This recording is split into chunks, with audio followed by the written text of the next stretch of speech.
Hello friends. विदेश जाने का सपना तो हर कोई देखता है, पर बजट की अधिकता और कागजी झंझटों के कारण लोग हमेशा पीछे हट जाते हैं। कम बजट में अपने सपने को साकार करने के लिए बैग पैक कीजिए और वोटर आईडी कार्ड लेकर नेपाल की यात्रा पर निकल जाइए। न पासपोर्ट का झंझट, न कागजी कार्यवाही। नेपाल के काठमांडू तक आप हवाई मार्ग से त्रिभुवन अंतर्राष्ट्रीय हवाई अड्डे तक पहुंच सकते हैं। भारत के सभी मुख्य हवाई अड्डों से हवाई जहाज के द्वारा पहुंचा जा सकता है। काठमांडू रेल मार्ग के द्वारा सीधा जुड़ा हुआ नहीं है, लेकिन आप यूपी के गोरखपुर या बिहार के रक्सौल तक ट्रेन द्वारा पहुंच सकते हैं। वहां से बस या कार द्वारा काठमांडू जा सकते हैं। यदि आप प्राइवेट कार द्वारा जाना चाहे तो आपको बॉर्डर पर गाड़ी का परमिट बनवाना पड़ेगा, तभी आप नेपाल में अपनी गाड़ी लेकर जा पाएंगे। नेपाल में भारत की सिम काम नहीं करती, इसलिए नेपाल में पहुंचते ही आपको अगर फ़ोन चालू रखना है तो नेपाली सिम खरीदनी पड़ेगी।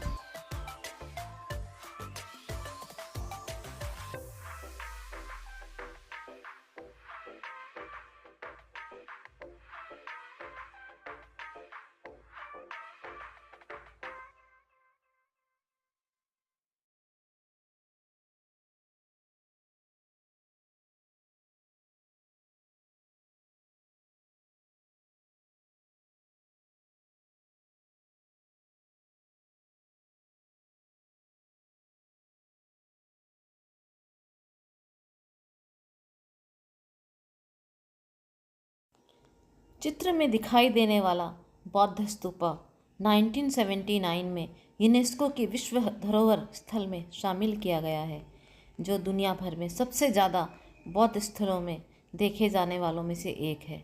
यह शहर से लगभग 11 किलोमीटर दूर स्थित है। प्रतिदिन यहाँ विभिन्न धार्मिक पृष्ठभूमि से हजारों तीर्थयात्री भ्रमण के लिए आते हैं। मानसिक शांति व मन चाहा फल प्राप्त करने के लिए दिल में द्वेष को दूर कर स्तूप की शुद्ध भाव से परिक्रमा करनी चाहिए। और यहाँ पर घी के दिए जलाने का भी रस्म है। हजारों लोग अपने मन की शांति के लिए यहाँ दिए जलाते हैं। माना जाता है कि स्तूप में कश्यप बुद्ध की राह को दफनाया गया था। स्तूप के चारों ओर नेपाल की संस्कृति को दर्शाती हुई अनेक दुकानें हैं, जो पर्यटकों के मन को मोह लेती है। सार्क कंट्रीज के लोगों के लिए यहाँ पर 100 रुपये की एंट्री फीस है और विदेशियों के लिए 400 रुपये की। तो जब भी एक बार आप नेपाल जाएं और यहाँ पर ज़रूर भ्रमण करके आएँ, आपको बहुत ही अच्छा लगेगा, क्योंकि नेपाली संस्कृति और नेपाली विरासत आपको यहाँ इस स्तूप के चारों ओर जो दुकानें उसमें देखने को मिलेंगी। काठमांडू का पशुपतिनाथ मंदिर बागमती नदी के किनारे स्थित है। यह भगवान भोले को समर्पित धाम, जहाँ पर हजारों की संख्या में लोग भगवान के दर्शन करने के लिए आते हैं और शिव से आशीर्वाद लेते हैं।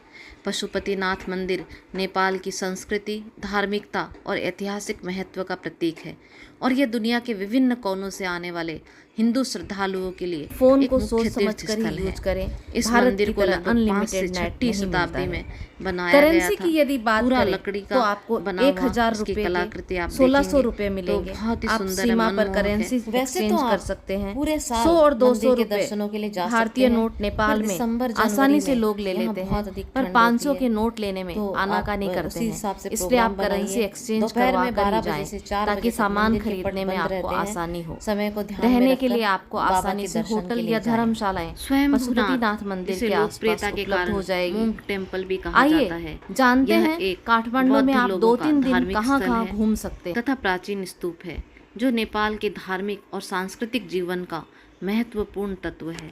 स्वयंभूनाथ नेपाल के पर्यटन और धार्मिक स्थलों में से एक है, और विश्व भर से यात्री इसे देखने के लिए आते हैं। बताया जाता है कि इसे लगभग 2000 वर्ष पहले बनवाया गया था। यहाँ पर भिक्षुओं, बौद्ध साधुओं और परंपरागत धार्मिक उत्सवों के दौरान भक्तजन आते रहते हैं। इसमें शंकराचार्य मंदिर भी स्थित है, जिसे आदि शंकराचार्य के द्वारा स्थापित किया गया था। मंदिर में उच्चारित होने वाली बुद्धम शरणम गच्छामि की धुन आपके मन को मंत्रमुग्ध कर देगी। यहाँ बौद्ध धर्म के लोग जो उपासक हैं वो यहाँ पर आकर उपासना करते हैं, ध्यान करते हैं। सुबह सुबह यहाँ की छटा सुंदरता देखने लायक होती है। हिंदू संस्कृति में जिस तरह माला फेरने का रिवाज है, उसी तरह बौद्ध संस्कृति में ये जो आपको लाल रंग के पहिए जैसे दिख रहे हैं, इनको घुमाने का रिवाज है, जिसको घुमाकर लोग अपनी जो मंत्र है उनका उच्चारण करते हैं और ऐसा कहते हैं कि इनको घुमाने से जो पाप है उनका नाश होता है। तो अगर आप देखेंगे यहाँ की वास्तुकला, सुंदरता, चित्रकारी, नक्काशी देखते ही बनती है। आप ज़रा नज़र डालिए कि कितना सुंदर इनका जो कार्य है। एक तो बहुत ही रंगीन कलाकारी की हुई है और बहुत ही सुंदर कार्य इन्होंने किया हुआ है, जो बौद्ध संस्कृति का प्रतीक है। तो ये पैगोडा शैली में बना हुआ मंदिर बहुत ही सुंदर है, एक बार देखने लायक। बुढ़ा नीलकंठ भगवान विष्णु को समर्पित अति प्राचीन व विशाल मंदिर, जो नेपाल के काठमांडू शहर से 10 किलोमीटर की दूरी पर शिवपुरी की पहाड़ियों पर स्थित है। इसका निर्माण शायद 7वीं शताब्दी में महाराजा विष्णुगुप्त के द्वारा करवाया गया। यहाँ पर भगवान विष्णु शेषनाग पर सोते हुए विशाल मूर्ति में तैरते हुए दिखाई देते हैं। यह तालाब क्षीर सागर का प्रतिनिधित्व करता है। इस मंदिर को नेपाल की स्थानीय भाषा में नारायण थान मंदिर भी कहा जाता है। इसमें भगवान विष्णु अपने चतुर्भुज अवतार में, जिनके 4 हाथ हैं, इन 4 हाथों में भगवान विष्णु ने सुदर्शन चक्र, कमल का पुष्प, शंख व गदा पकड़ी हुई है और साथ ही भगवान विष्णु के मस्तिष्क पर एक विशाल चांदी का मुकुट भी पहनाया गया है। देश विदेश से लाखों की संख्या में श्रद्धालु यहाँ आते रहते हैं, लेकिन राज परिवार के कोई सदस्य इस मंदिर में नहीं जा सकते। दरअसल ऐसा कहा जाता है कि नेपाल के राज परिवार को ये श्राप मिला हुआ है कि यदि राज परिवार का कोई भी सदस्य इस मंदिर में जाएगा और भगवान विष्णु की इस मूर्ति के दर्शन करेगा तो उनकी मृत्यु हो जाएगी। इसलिए कोई भी राज परिवार के सदस्य इस मंदिर में नहीं जाते, लेकिन इस मंदिर की बहुत ही बड़ी मान्यता है। चंद्रगिरी पहाड़ी थानकोट से 7 किलोमीटर दूर और काठमांडू घाटी से दक्षिण पश्चिम की ओर समुद्र तल से 2551 मीटर ऊपर स्थित है। यह पहाड़ी काठमांडू घाटी और अन्नपूर्णा से लेकर एवरेस्ट तक हिमालय पर्वतमाला के मनोरम दृश्य को प्रस्तुत करती है। भालेश्वर महादेव मंदिर इस पहाड़ी पर स्थित है। यह मंदिर समुद्र तल से 2251 मीटर की ऊंचाई पर स्थित है। इस मंदिर तक पहुंचने के लिए केबल कार प्रणाली ही इसका एकमात्र सहारा है। केबल कार के द्वारा आप जा सकते हैं। हिमवंत खंड में ये उल्लेख किया गया है कि स्थान पर भालेश्वर महादेव मंदिर की उत्पत्ति हुई, क्योंकि जब महादेव सती माता के शरीर को लेकर पृथ्वी के चारों ओर परिभ्रमण कर रहे थे, तब देवी सती का मस्तक यहाँ गिरा था। विभिन्न कथाओं के आधार पर मान्यता प्रचलित है कि यदि भक्त इस भालेश्वर महादेव के दर्शन करेंगे तो उनकी सारी मनोकामनाएं पूर्ण होंगी।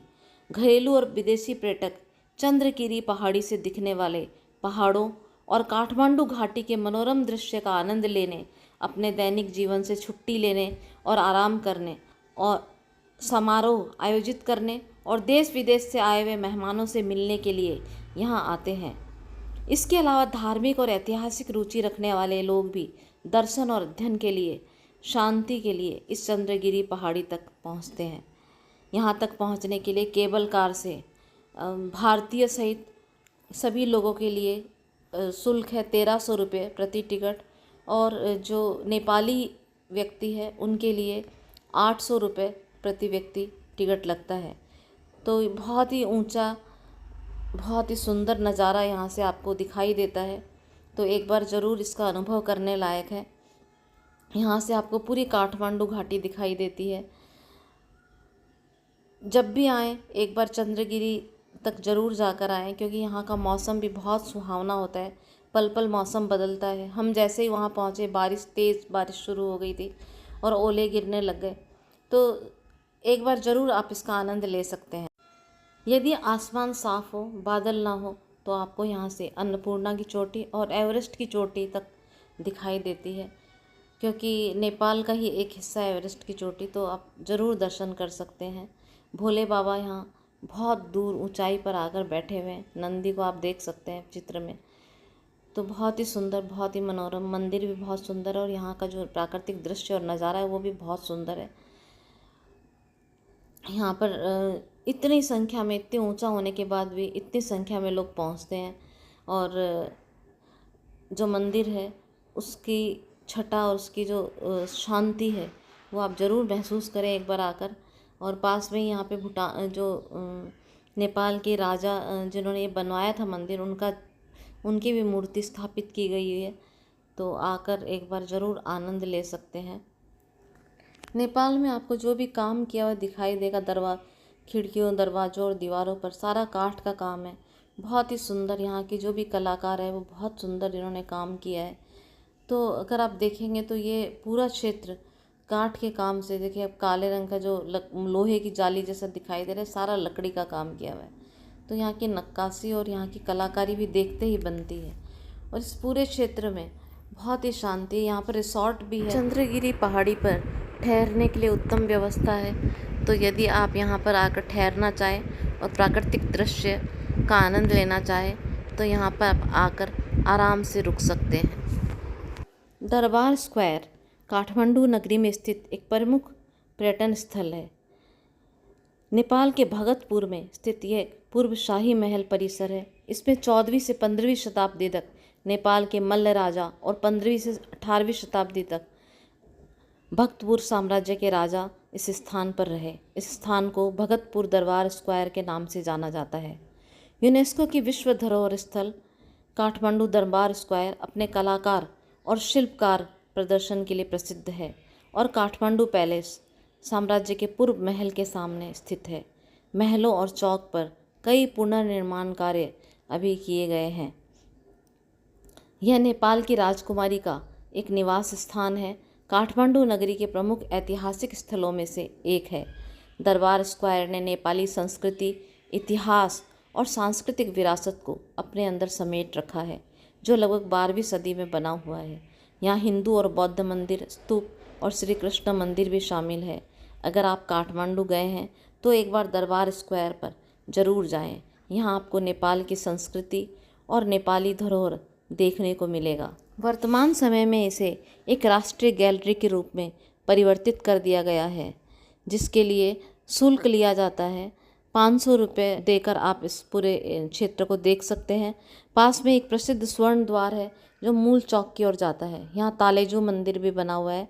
यह मंदिर काठमांडू घाटी के अन्य मुख्य शहरों की तरह ही देवी तालेजू भवानी को समर्पित है और इसमें तालेजू भवानी और कुमारी दोनों के ही मंदिर उपस्थित है। मंदिर में प्रवेश प्रतिबंधित है और कई धार्मिक कारणों और सुरक्षा कारणों से यहाँ फ़ोटो नहीं खींची जा सकती, लेकिन दशहरे के टाइम यहाँ पर जो इनके पंडित निर्धारित किए गए हैं वो यहाँ पर आकर पूजा कर सकते हैं। तो इस क्षेत्र में जाकर आप नेपाल की संस्कृति को पास से देख सकते हैं। मार्केट को किसी भी स्थान के हृदय या प्राण कहें तो गलत नहीं होगा। काठमांडू शहर का थमेल सबसे अधिक भीड़ भाड़ वाले और लोकप्रिय व्यावसायिक केंद्रों में से एक है। पिछले 4 दशकों में थमेल अपने ऐतिहासिक स्मारकों या क्लबों, आरामदायक रेस्तरों और शानदार मंदिरों के साथ पर्यटकों की ज़रूरतों को पूरा करने के लिए विश्व में प्रसिद्ध है। थमेल की गली और दुकानों में आपको आपकी ज़रूरत की हर चीज़ मिल जाएगी। अच्छे भोजन और कपड़े से लेकर संगीत एल्बम, ट्रैकिंग सामान आदि सभी कुछ यहाँ उपलब्ध है। नेपाल की अद्वितीय संस्कृति की झलक आपको यहाँ दिखाई देगी। नेपाल के प्रसिद्ध पोते की असंख्य दुकानें मन को मोह लेती है। हमने भी कुछ पोते खरीदे और बाज़ार में घूमते रहे कई देर तक।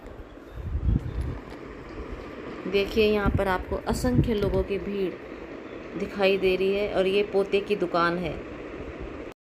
पोते अर्थात नेपाली मंगलसूत्र। इस चित्र में दिखाई देने वाला यह मंदिर माता सती को समर्पित गुहेश्वरी मंदिर है, जो कि परशुपतिनाथ मंदिर से 1 किलोमीटर दूरी पर स्थित है। यह भी बागमती नदी के किनारे पर बना हुआ है। ऐसा माना जाता है कि यहाँ सती माता के पार्श्व भाग के कुछ अंग गिरे थे और यह शक्तिपीठ है। 51 शक्तिपीठों में से एक है। यहाँ की शक्ति है महाशिरा एवं भैरव है कपाली। तंत्र मंत्र की साधना के लिए भी इस मंदिर की बहुत मान्यता है। यह है काठमांडू का सांगा सस्पेंशन ब्रिज। इस ब्रिज से होते हुए कैलाशनाथ महादेव के दर्शन करने के लिए आगे बढ़ रहे हैं हम। लेकिन इस ब्रिज पे जाते हुए मुझे बहुत ज़्यादा डर लग रहा था, क्योंकि ये ज़मीन से कम से कम 1000 फीट से भी ज़्यादा ऊपर होगा। और मेरी दिल की धड़कनें तेज़ हो रही थी जैसे हवा में ये झूलता जा रहा था, और मेरे चेहरे पे डर स्पष्ट देखा जा सकता है। और बहुत डरते डरते मैं आगे बढ़ रही थी, क्योंकि गुजरात का जो वो ब्रिज हादसा हुआ था उसके बाद मुझे इस पे चढ़ते हुए बहुत ही डर लग रहा था। लेकिन धीरे धीरे मैं आगे बढ़ती गई, और आगे बढ़कर मैंने शायद रोमांच तो कम हुआ लेकिन डर ज़्यादा लगा। और यहाँ पे हम पहुँच गए कैलाशनाथ महादेव के दर्शन करने के लिए, जो उच्चतम प्रतिमा है। बहुत ही ऊंची पहाड़ी पर ये मंदिर बना हुआ है। बहुत मज़ा आएगा क्योंकि मुझे पहले से कुछ यादें थी, इसलिए मुझे डर लग रहा था, लेकिन ये बहुत एक रोमांचक यात्रा होगी आपके लिए। ब्रिज से आगे बढ़ते हुए जब हम ऊंची ऊंची पहाड़ियों को देखेंगे तो बहुत ही बेहद रोमांचक अनुभव होगा। नीचे बहुत नीचे सड़क है, जहाँ से नीचे जाते हुए आपको गाड़ियाँ भी दिखाई देगी, और बहुत ही ऊंचा ये ब्रिज है। इस तरह से चलते हुए हम पहुंच गए कैलाशनाथ महादेव मंदिर में, जो कि बहुत ही ऊंची प्रतिमा है। आपको बेहद अच्छा लगेगा देखकर। आइए मंदिर के दर्शन करते हैं। बाबा भोलेनाथ के अंदर मंदिर है, जहाँ पर शिवलिंग है, और बहुत सारे भक्त यहाँ पर दर्शन करने के लिए आते हैं। तो यहाँ पे हमने दर्शन किए कैलाशनाथ बाबा के। तो इस तरह से आप काठमांडू 5-6 दिन लेकर आराम से घूम सकते हैं, नेपाल का काठमांडू। और उसके अलावा अगर आप आसपास और जाना चाहें तो पोखरा जा सकते हैं। और अगर आप ट्रैकिंग के शौकीन हैं तो आप नेपाल में आपको ट्रैकिंग के लिए बहुत सारी जगह मिलेगी जहाँ पे आप ट्रैक कर सकते हैं। तो जैसे कि अन्नपूर्णा बेस कैंप है, और इसका एवरेस्ट का बेस कैंप है। इस तरह से आप वहाँ पे ट्रैकिंग भी कर सकते हैं। तो कम बजट में अगर आपको कहीं घूमना है तो आप नेपाल की यात्रा कर सकते हैं। जय भोलेनाथ।